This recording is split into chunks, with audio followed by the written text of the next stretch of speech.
हमारे देश में किसी न किसी राज्य में इलेक्शन की तैयारी हर वक्त होती है। इसीलिए दल, खासतौर पर राष्ट्रीय राजनीति वाले दल, किसी भी वक्त इलेक्शन की तैयारी से खुद को अलग नहीं करते। बीजेपी इसमें सबसे आगे रही है, लेकिन अब कांग्रेस ने भी अपने पैंतरे, अपनी साइड चुन ली। इस वक्त वोट चोरी का मुद्दा देश भर में सियासी हलचल को बढ़ा रहा है। राहुल गांधी ने वोट चोरी का खुलासा किया, चिंगारी लगाई। अब कांग्रेस के साथ बाकी के विपक्षी दल एक मशाल के तौर पर इसको लिए आगे बढ़ रहे हैं। बीजेपी के विजय रथ को ब्रेक लगाने के लिए क्या कांग्रेस इसमें कामयाब हो पाएगी? क्या वो मध्य प्रदेश, छत्तीसगढ़ जैसे राज्य लूज करने के बाद अब इस मुद्दे पर विपक्ष के तौर पर और भारतीय जनता पार्टी को सरकार आगे बनाने से रोक पाने में एक दल के तौर पर एक अहम भूमिका निभा पाएगी? देखिए आज क्या हुआ इस क्षेत्र में।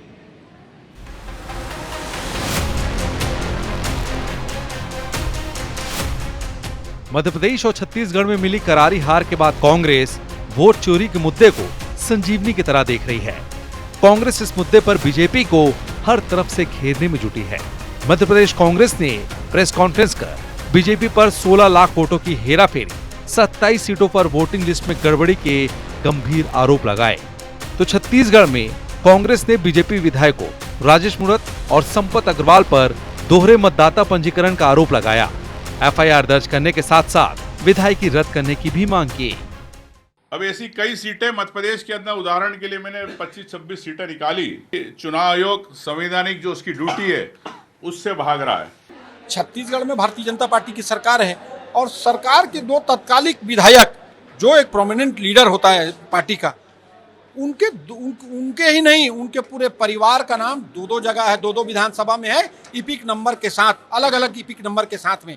भारतीय जनता पार्टी निर्वाचन आयोग के साथ मिलकर वोटरों की चोरी करने का काम करती है, धोखाधड़ी करने का काम करती है।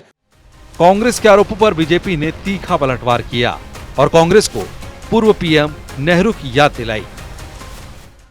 यदि जनता वोट देती है, जनता ने जनादेश दिया है और आप उस जनादेश के खिलाफ यदि बात करते हो तो ये उस जनता का अपमान है जिसने वोट देकर सरकारों को बनाया है, सरकार का चयन किया है।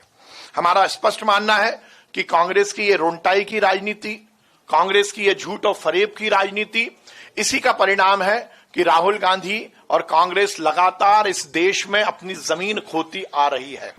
और पार्लियामेंट में भी फ्लैक्स लेके वोट चोर गद्दी छोड़, ये गद्दी की जो अभिलाषा में विपक्ष परेशान है। यहाँ के पूर्व मुख्यमंत्री जो कि बड़े प्रसिद्ध हैं, 4 से 5 साल तक उन्होंने शासन किया है, उनकी भी सहभागिता उसमें रही है। कांग्रेस बीजेपी के साथ साथ निर्वाचन आयोग पर भी हमलावर है और लगातार चुनाव प्रक्रिया की भरोसे पर सवाल खड़े कर रही है। अब देखना होगा कि राहुल गांधी के वोट चोरी की ये चिंगारी विपक्ष के लिए जीत की आग भड़काएगी या ये वक्त के साथ ठंडी हो जाएगी। भोपाल से विवेक पटैया, रायपुर से राजेश मिश्रा के साथ ब्यूरो रिपोर्ट, IBC 24।